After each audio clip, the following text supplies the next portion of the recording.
সুন্দরী পুরুলিয়া রূপে ঝলমল, সজনী গো পুরুলিয়ায় দেখে লিবি চল। মাথা উঁচু করে দাঁড়িয়ে থাকা ছোট ছোট পাহাড় বা টিলা, শালের জঙ্গল, পলাশের সমারোহ, এই রূপের ডালি নিয়ে বসন্তের পুরুলিয়া আমাদের সামনে ধরা দিয়েছিল। বসন্তের পুরুলিয়া মানেই গাছে গাছে পলাশ ফুটে রয়েছে এবং রক্তিম পলাশ আমাকে আপনাকে স্বাগত জানাচ্ছে এই বসন্তের পুরুলিয়ায়। যদিও এবারে আমাদের মূল উদ্দেশ্য ছিল পলাশের অন্বেষণ, সেই মতো আমরা পুরুলিয়াকে মূলত 3টে সার্কিটে মানে অযোধ্যা, হিলটপ, ঝালদা, পঞ্চকোট এভাবে সাজিয়ে নিই এবং ঘুরে দেখি কোথায় কোথায় পলাশের রঙে রাঙা হয়ে উঠেছে পুরুলিয়া।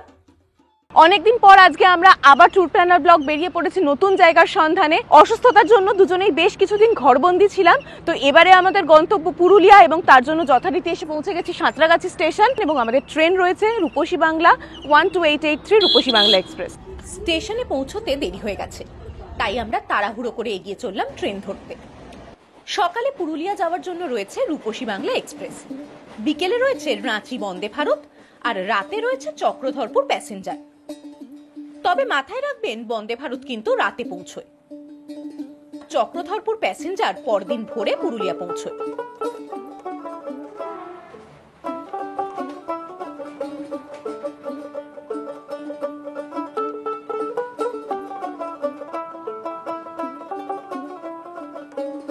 ট্রেনের উইন্ডো সিটে বসে গ্রাম বাংলার সৌন্দর্য দেখতে দেখতে আমরা এগিয়ে চলেছি পুরুলিয়ার উদ্দেশ্যে।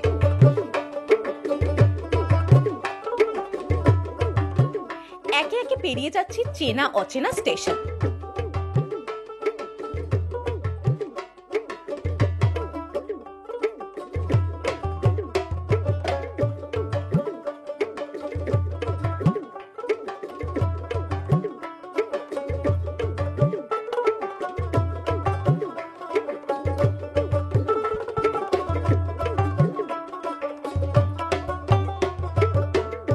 বাঁকুড়া পেরিয়ে পুরুলিয়ায় প্রবেশ করতেই রক্তিম পলাশের দর্শন মিলল।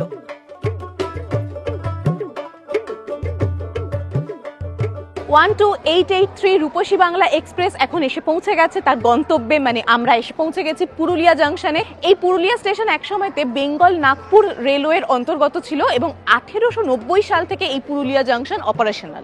এই পুরুলিয়া জাংশন স্টেশনে মোট 4টে প্ল্যাটফর্ম রয়েছে। আমরা এখন বেরিয়ে যাব এবং বাইরে গাড়ি অপেক্ষা করছে, ধীরে ধীরে ব্যাগ নিয়ে সেদিকেই এগিয়ে যাওয়া। পুরুলিয়া জাংশনে কিন্তু কোনো লিফট বা এসক্যালেটর দেখতে পেলাম না। আমরা ফুটব্রিজ পেরিয়ে স্টেশনের বাইরের দিকে এগিয়ে চললাম। পুরুলিয়া জাংশন স্টেশনে এখন রেনোভেশনের কাজ চলছে। আমরা বাইরে এসে যেটা দেখলাম, বাইরে প্রচুর গাড়ি দাঁড়িয়ে আছে, তো আপনারা চাইলে এখানে এসে দরদাম করে গাড়ি বুক করতে পারেন হোটেলে যাওয়ার জন্য, সাইট সিইং এর জন্য, বা আমাদের মতন আগে থেকে হোটেলে বলে রাখলে ওনারাই গাড়ির ব্যবস্থা করে গাড়ি পাঠিয়ে দেবেন। গাড়িতে লাগেজপত্র তুলে দিয়ে আমরা রওনা দিলাম। শহর ছাড়িয়ে কিছুটা এগোতেই পথের দুদিকে পলাশ আমাদের স্বাগত জানালো।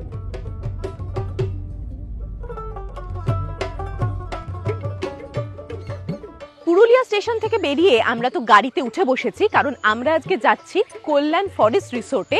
আর জাস্ট পুরুলিয়া স্টেশন থেকে একটুখানি মেন রোড পেরোনোর পরই রাস্তার দুধারে এরকম সারি দিয়ে পলাশ গাছ জানান দিচ্ছে বসন্ত জাগ্রত দ্বারে।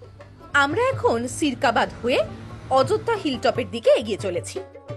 পুরুলিয়া জংশন থেকে অযোধ্যা হিলটপের দূরত্ব প্রায় 45 কিলোমিটার, সময় লাগে 1 ঘন্টা 15 মিনিট মতো। নামেই বসন্তকাল, কারণ পলাশ গাছগুলো জানান দিচ্ছে যে বসন্ত জাগ্রত দ্বারে, কিন্তু সূর্যদেবের তেজ বেশ ভালোই, তাই জন্য পথ চলতে চলতে আমরা দাঁড়িয়ে পড়েছি গলা ভেজাবো বলে আখের রস দিয়ে। আর এখানে গরম থাকা সত্ত্বেও বেশ ঠান্ডা একটা হাওয়া দিচ্ছে, আর দূরে ওই যে পাহাড়গুলো দেখা যাচ্ছে, এই রকম একটা মনোরম পরিবেশে দাঁড়িয়ে হাতে আখের রস পুদিনা পাতা দিয়ে।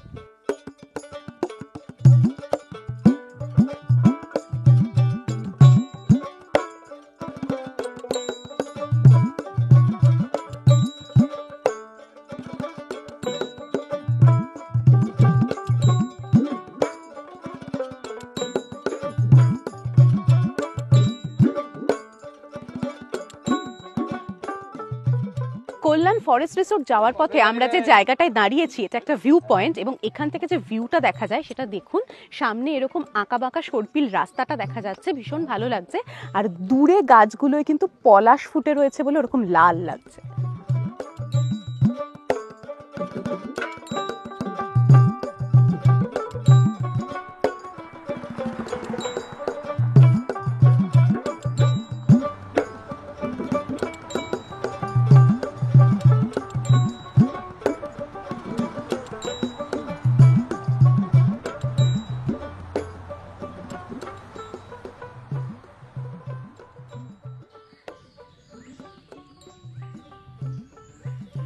আমরা ফাইনালি আমাদের আজকের আস্তানা অযোধ্যা হিলটপে কল্যাণ ফরেস্ট রিসোর্টে এসে পৌঁছলাম।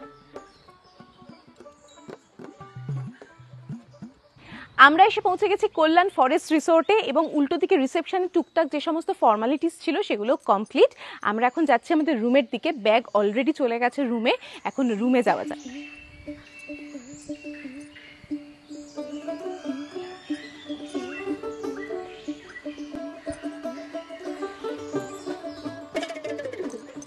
পুরো জায়গাটা খুব সুন্দরভাবে সাজানো গোছানো, রুমগুলোও একদম অন্য রকমভাবে বানানো।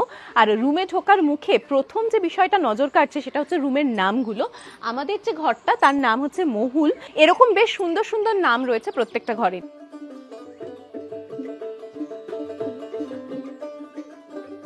কল্যাণ ফরেস্ট রিসোর্ট নামের সাথে সামঞ্জস্য রেখে ঘরগুলো কাঠের স্ট্রাকচারে বানানো এবং মহুল আমাদের যে ঘরটা কি সুন্দর সাজানো গোছানো দেখুন। এসি রুম এবং সমস্ত আধুনিক ফেসিলিটিসই রয়েছে, কিন্তু তাও একটা ফরেস্ট রিসোর্ট সেই নামের সাথে মিলিয়ে এই রকম কাঠের স্ট্রাকচার বানানো। আর সামনেই কাঁচ দিয়ে বাইরে তাকালে দেখা যাচ্ছে চারদিকটা পুরো সবুজে ঘেরা এবং তার মাঝে এরকম ছোট ছোট কটেজ। এদিকটায় রয়েছে এরকম বেসিন এবং বেসিনের সামনেই এরকম সুন্দর আয়না যেখানে নিজেকে সুন্দর লাগবে সাজগুজু করতে। আর পাশেই রয়েছে ওয়াশরুম।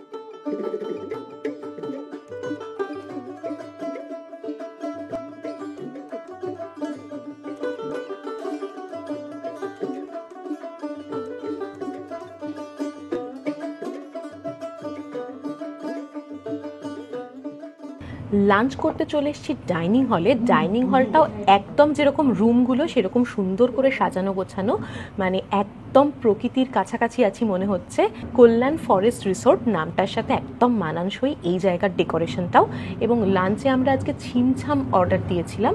লাঞ্চে আমরা দিয়েছি ভাত, ডাল, আলু ভাজা, আলু পোস্ত আর সাথে মাছ ভাজা। লাঞ্চ সেরে আমরা আশপাশটা একটু ঘুরে দেখতে লাগলাম। এখানে বেশ কটা পলাশের গাছও রয়েছে।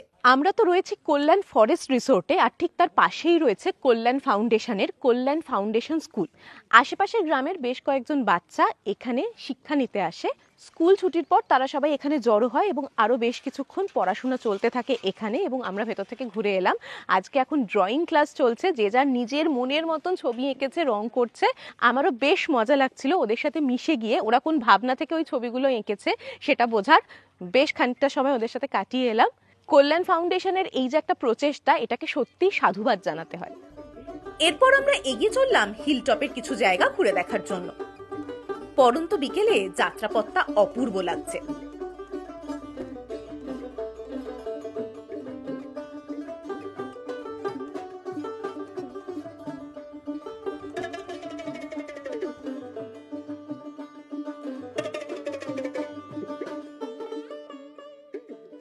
আমরা রয়েছি কল্যাণ ফরেস্ট রিসোর্টে, যেটা পুরুলিয়ার হিলটপে অবস্থিত। আগেই বলেছিলাম পুরুলিয়াকে 3টে সার্কিটে ভাগ করা যায়, তার মধ্যে আমরা এবারে ঘুরে দেখছি হিলটপ সার্কিট। এবং হিলটপ সার্কিটের মোটামুটি ফেমাস যে জায়গাগুলো, Lahariya dam, upper dam, lower dam, এগুলোই সবাই ঘুরে দেখে। এবং আমরা এখন যে জায়গাটায় রয়েছি এটা হচ্ছে লোয়ার ড্যাম।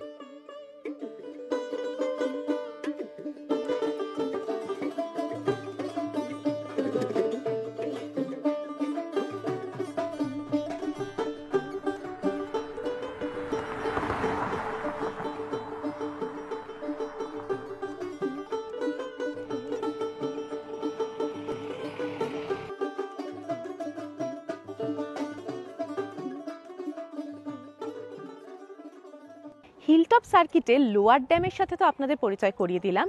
এখন আমরা যে জায়গাটা দাঁড়িয়ে রয়েছি এটা হচ্ছে লহরিয়া ড্যাম। এখানটা দেখতে আরও সুন্দর লাগছে কারণ এখন বসন্তকাল, পলাশের সময়। আর এই ড্যামটার পাশটা দেখুন পুরো লাল হয়ে রয়েছে গাছগুলো, পলাশ ফুটে রয়েছে ওপর থেকে, দেখতে ভীষণ সুন্দর লাগছে। কিন্তু আমি যে জায়গাটায় দাঁড়িয়ে রয়েছি আমার ডান দিকে রয়েছে লহরিয়া ড্যাম, আর ওই যে বাঁ দিকে ওটা দেখা যাচ্ছে লোয়ার ড্যাম। আর পুরো ড্যামের চারপাশটা পলাশে পলাশ, কি দুর্দান্ত ভিউটা লাগছে।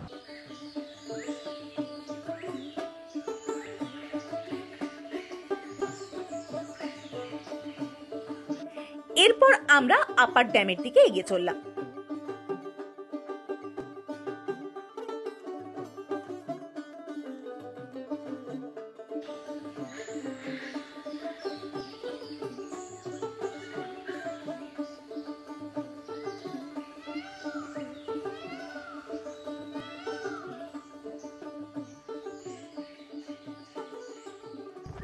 দিনের একদম শেষ মুহূর্তে মানে সূর্যাস্তের সময় আমরা এসে পৌঁছে গেছিলাম আপার ড্যামে এবং আমরা এতক্ষণ ধরে একটা ভীষণ সুন্দর সূর্যাস্তকে উপভোগ করলাম।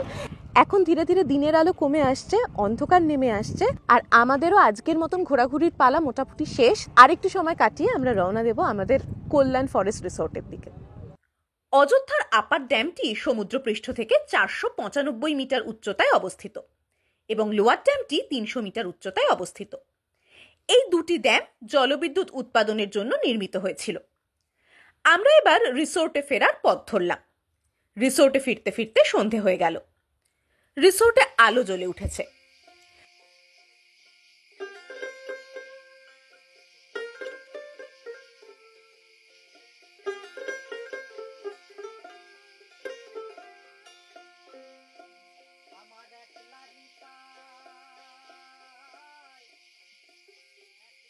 সন্ধ্যেবেলা ফিরে এসে ভীষণ তেষ্টা পাচ্ছিল, তো ভাবছিলাম চা নেব না লাইম সোডা নেব, এইটা নিয়ে নিজেদের মনের মধ্যে দ্বন্দ্ব চলছিল। শেষমেশ আমরা ফ্রেশ লাইম সোডাই নিয়েছি আর সাথে অল্প একটু স্ন্যাক্স এর কথাও বলেছি। স্ন্যাক্সও এসে হাজির হবে খুব তাড়াতাড়ি। লাইম সোডা শেষ হতে না হতেই দরজায় নক নক, আর এসে হাজির আমাদের অর্ডার দেওয়া এগ পকোড়া। বাইরে তখন ছৌ নাচের আসর বসেছে। স্থানীয় ছৌ নৃত্য শিল্পীরা তাদের অসাধারণ দক্ষতা প্রদর্শন করছেন। ছৌ নাচের মাধ্যমে বিভিন্ন ধরনের কাহিনী তুলে ধরা হয়। আজ এখানে দেবী দুর্গার মহিষাসুর বধের কাহিনী তুলে ধরা হচ্ছে। ছৌ নাচ দেখেই আমরা ডিনার করতে চলে এলাম। রাতে ডাইনিং হলটাও সুন্দর লাগছে। ভাত, রুটি, ডিম কারি ও চিকেনের একটা প্রিপারেশন দিয়ে ডিনার সেরে রুমে ফিরে এলাম। বসন্তে পুরুলিয়াতে দিনের বেলা এরকম গরম হলেও সন্ধ্যের পর থেকে টেম্পারেচার কমতে থাকে আর সাথে হাওয়াও দেয়।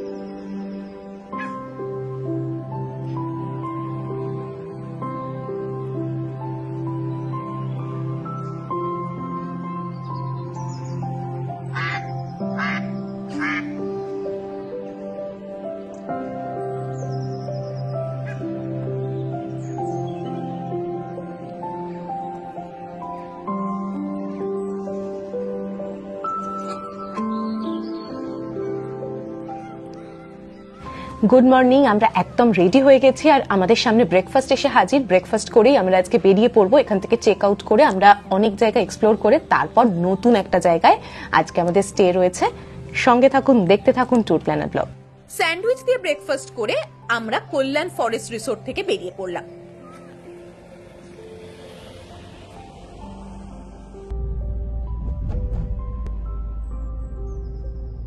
বসন্তের পুরুলিয়া মানে একদিকে যেমন পলাশের সমারোহ আর একদিকে হচ্ছে শালের জঙ্গল।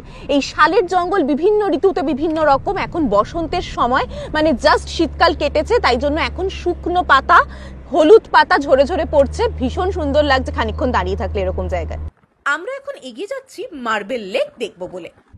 স্থানীয়রা এই লেককে তারপানিয়া লেক নামেও ডাকে। বেশ কিছু দোকান পেরিয়ে পৌঁছতে হয় লেকের ধারে। হোটেল থেকে বেরিয়ে প্রথমে ঘুরতে ঘুরতে আমরা চলে এসেছি মার্বেল লেকের ধারে। মার্বেল লেকে এখনো সেরকম টুরিস্টদের ভিড় হয়নি বলে বেশ ভালো লাগছে, আর রোদের তেজটাও এখন সেরকম নয়। সকালবেলার একটা সুদিং ওয়েদার, এবং এই সুযোগেই আমরা চট করে ঘুরে নিচ্ছি মার্বেল লেক। এই যে পিছনে, এই হলো মার্বেল লেক। মার্বেল লেকের একদম ধার অব্দিও যাওয়া যায়, কিন্তু ওপর থেকে ভিউটাই বেশি এনজয় করছি আমরা। অযোধ্যা হিলটপে আরো বেশ কিছু দর্শনীয় স্থান রয়েছে, তার মধ্যে বামনি ওয়াটারফল ও তুর্গা ওয়াটারফল অন্যতম। আমরা যেহেতু আগে এগুলো অনেকবার দেখেছি, তাই ঠিক করলাম এগুলো না দেখে একটা নতুন পথে এগিয়ে যাব ঝালদার দিকে। সেই মতো ঝিলিংসিরি হয়ে এগিয়ে চললাম।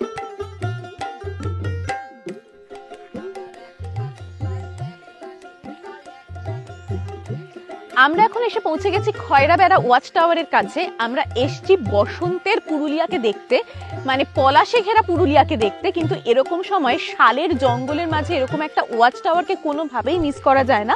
আমরা তো ছিলাম হিল টপে, এবং সেখানে অযোধ্যা সার্কিটটা মোটামুটি কভার করে আমরা এখন ঝিলিংসিরি হয়ে একটা নতুন রাস্তা ধরে এগিয়ে চলেছি ঝালদা সার্কিটের দিকে। এই জায়গাটায় মানুষজনের একেবারেই ভিড় নেই, এরকম শালের জঙ্গল আর তার মাঝখানে একা দাঁড়িয়ে রয়েছে এরকম একটা ওয়াচ টাওয়ার। চারদিকে একটা জঙ্গলের আওয়াজ গন্ধ সেগুলো নাকে আসছে, কানে আসছে, আর আমরা এখন এই সমস্ত উপভোগ করতে করতেই ওয়াচ টাওয়ারের ওপরের দিকে হাঁটা লাগাই।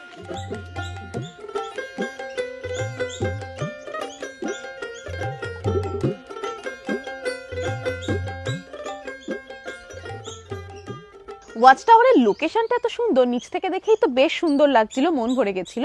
আমরা ভাবছিলাম ওপরে উঠবো কি উঠবো না, কিন্তু ওপরে না আসলে সত্যি অনেকটা কিছু মিস করে যেতাম, কারণ ওপরে এসে ভিউটা দেখুন। আমার সামনেই রয়েছে খয়রাবেড়া ড্যাম, আর দূরে পাহাড়, আর পাহাড়ের কোলে বাড়ি। বাড়ির সামনে পলাশ গাছগুলো পুরো লাল হয়ে রয়েছে, আর পুরোটাই তো শালের জঙ্গলের মাঝখানে অবস্থিত। আমরা এবার এগিয়ে চললাম কালীমাটির পলাশের জঙ্গলের দিকে।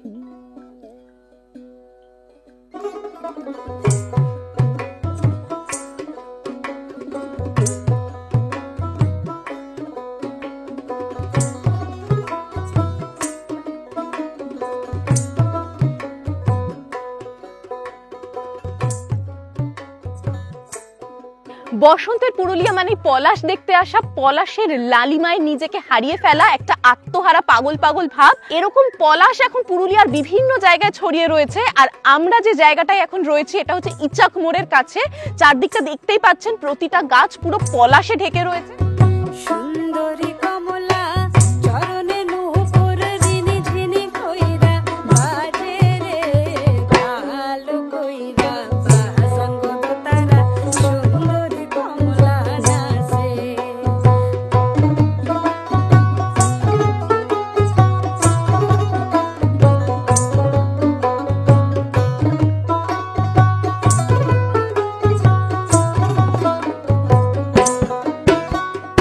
আমরা এবার এগিয়ে চললাম ইচাক মোড় হয়ে জজাহাতুর দিকে।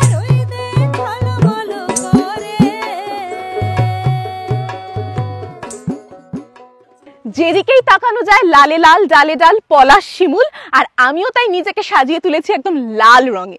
দোল বা হোলির প্রাককালে যারা পলাশের খোঁজে পুরুলিয়া আসছেন তাদের বলি, আমরা এর আগে ছিলাম অযোধ্যা সার্কিটে, যেখানে কিছু পলাশ দেখেছি। এখন যে সার্কিটটা রয়েছে সেটা হচ্ছে ঝালদা সার্কিট, এবং দেখতেই পাচ্ছেন দুদিকে কত পলাশ ফুটে উঠেছে। নতুন করে আর বলার কিছু নেই। এরপরে আপনাদের নিয়ে যাব পঞ্চকোট সার্কিটে।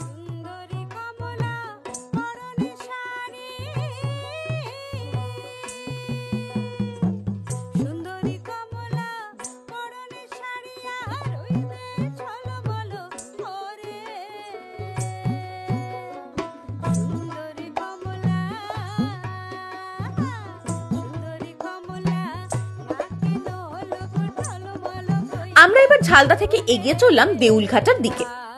ঝালদা থেকে দেউলঘাটার দূরত্ব 20 কিলোমিটার, যেতে সময় লাগে 45 মিনিট মতো। আমরা এখন বিকেল দিকে এসে পৌঁছে গেছি দেউলঘাটা, কংসাবতী নদী তীরে এই দেউলঘাটা। এবং হঠাৎ করে ওয়েদারটা বদলে গেছে, হঠাৎ এখন একটা বৃষ্টি বৃষ্টি মরশুম, বসন্তকালে এক অদ্ভুত ব্যাপার। আমরা যে দেউলগুলোর সামনে বসে আছি বুঝতেই পারছেন এগুলোর ভগ্নপ্রায় দশা। 7ম থেকে 9ম শতকে এই দেউলগুলো তৈরি হয়েছিল বলে মনে করা হয়, এবং পরবর্তীকালে ছোটনাগপুরের কমিশনার ডালটন সাহেব তিনি এখানে এসে এই 3টে দেউলকে আবিষ্কার করেন। এখন একটু রেনোভেশনও করা হয়েছে, এবং স্পেশাল দিনে এখানে বেশ কিছু ভক্তর সমাগম ঘটে, বেশ ভিড়ভাট্টাও হয়। আমরা আগে একবার এসেছিলাম, তখন দেখেছিলাম বেশ ভিড় ছিল এখানে। আর বেশি কথা বলারও উপায় নেই, কারণ দেখতে দেখতে বেশ জোরেই বৃষ্টি শুরু হয়ে গেছে, ভিজে যাচ্ছি। আপনাদের সাথে আবার দেখা হচ্ছে পরের লোকেশনে।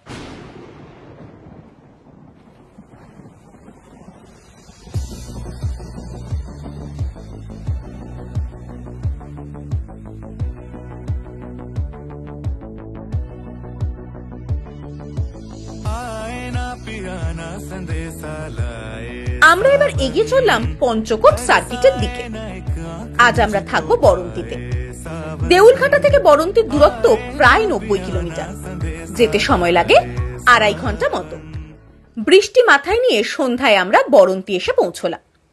বসন্তে পুরুলিয়া কেমন সেজে উঠেছে সেটা দেখার লোভ সামলাতে না পেরে আমরা মানে ট্যুর প্ল্যানার ব্লগ গতকালই চলে এসেছিলাম পুরুলিয়ার অযোধ্যা হিলটপ সার্কিটে এবং আমরা গতকাল ছিলাম, আপনারা তো দেখেইছেন, কল্যাণ ফরেস্ট রিসোর্টে। অযোধ্যা হিলটপে আর যা যা বাকি ছিল সেগুলো দেখে তারপর ঝালদা সার্কিটে প্রাণ ভরে পলাশের রঙে রাঙা হয়ে শেষমেশ আমরা সারাদিন ঘুরে ঘুরে এখন রয়েছি পঞ্চকোট সার্কিটে এবং আমাদের আজকের রাত্রি যাপন কল্যাণ লেক ভিউ রিসোর্টে। কল্যাণ গ্রুপের রিসোর্টগুলোর যেটা সব থেকে বেশি আকর্ষণ করছে সেটা হচ্ছে নামের সাথে মানানসই ইন্টেরিয়ার। এই যেমন কল্যাণ ফরেস্ট রিসোর্ট মানে যেটায় গতকাল ছিলাম সেটা ছিল কাঠের স্ট্রাকচার, আর কল্যাণ লেক ভিউ রিসোর্ট বরন্তিতে আমরা যেখানে আজকে রয়েছি এখানে দেখুন রুমের ইন্টেরিয়ারটা পুরো বাঁশ দিয়ে বানানো, খুব সুন্দর লাগছে দেখতে এই ব্যাপারটা। রুমগুলো AC room, double bedded room এবং রুমে একটা খুব সুন্দর ছোট্ট কাবার্ড রয়েছে, আয়না রয়েছে যেখানে নিজেকে দেখে নিচ্ছি, সারাদিনের পরে বড্ড ক্লান্ত লাগছে নিজেকে। আর এখানে রয়েছে টয়লেট কিট এবং টাওয়েল। এদিকটা একটা ছোট্ট টেবিল চেয়ার রয়েছে, আর এই দিকে পর্দাটা সরালেই যেটা দেখা যাচ্ছে সামনেই টেন্ট, আর টেন্টের পরেই হচ্ছে লেক এবং লেকের ধারেই হচ্ছে এরকম পাহাড়। আমরা ফ্রেশ হয়ে ডিনার করতে চলে এলাম। সারাদিন ঘোরাঘুরির পর আমাদের হোটেলে এসে পৌঁছতেই বেশ খানিকটা দেরি হয়েছিল, আর আমরা চলে এসেছি ডাইনিং হলে ডিনার করতে। যেহেতু দুপুরে আমরা ভালোই খেয়েছি কিন্তু ওই জমিয়ে খাওয়া যে ব্যাপারটা সেটা হয়নি, তাই জন্য ভাত, ডাল, পোস্ত, মাছ ভাজা এইসব দিয়ে আমরা জমিয়ে আজকে এখন ডিনারটা সেরে নেব। ডিনার করে রিসোর্টটা একটু ঘুরে দেখে শুয়ে পড়লাম।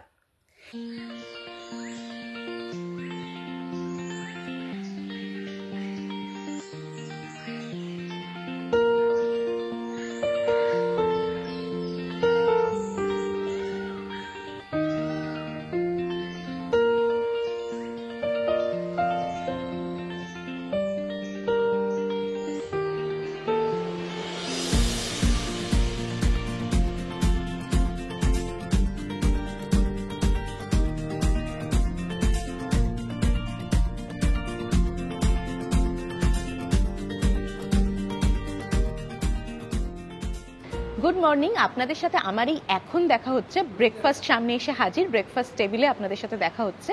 আমাদের তো ফেভারিট স্যান্ডউইচ, এগ টোস্ট এই সমস্ত, কিন্তু আজকে একটুখানি স্বাদ বদলের ইচ্ছা হলো, তাই জন্য আমি নিয়েছি কড়াইশুটির কচুরি, আলুর দম, আর অভিব্রত যথারীতি তার স্যান্ডউইচে স্টিক করে আছে। রাত্রিবেলা চারদিকে যখন আলো জ্বলছিল তখন এই প্রপার্টিটা দেখতে একরকম লাগছিল, আর এখন দিনের আলোতে চারদিকটা যখন ঝকঝকে কি সুন্দর দেখতে লাগছে দেখুন। সামনেই ড্যাম, পাহাড় দেখা যাচ্ছে, আর পিছনেই রয়েছে আমাদের প্রপার্টিটা কল্যাণ লেক ভিউ রিসোর্ট। কল্যাণ লেক রিসোর্টে এসি ও নন এসি দু রকম রুমই আছে। গ্রাউন্ড ফ্লোরের রুমগুলো বেশ সুন্দর। এখানে রিসোর্টের মধ্যে বিভিন্ন রকমের সবজির চাষ হয়। আমরা এবার বরন্তির আশপাশটা ঘুরে দেখতে বেরিয়ে পড়লাম। প্রথমেই এগিয়ে চললাম লেকের দিকে। কল্যাণ লেক ভিউ রিসোর্ট থেকে বরন্তি লেককে তো দেখতে পাচ্ছিলাম, কাছে আসতে পারিনি এতক্ষণ, এবং আমরা রিসোর্ট থেকে বেরিয়ে প্রথমেই তাই চলে এসেছি বরন্তি লেকের সামনে। আর ওই যে পিছনে দাঁড়িয়ে রয়েছে বরন্তি পাহাড়, এবং আমার সামনে যে পাহাড়টা দেখা যাচ্ছে সেটা হচ্ছে গৌরাঙ্গী পাহাড়।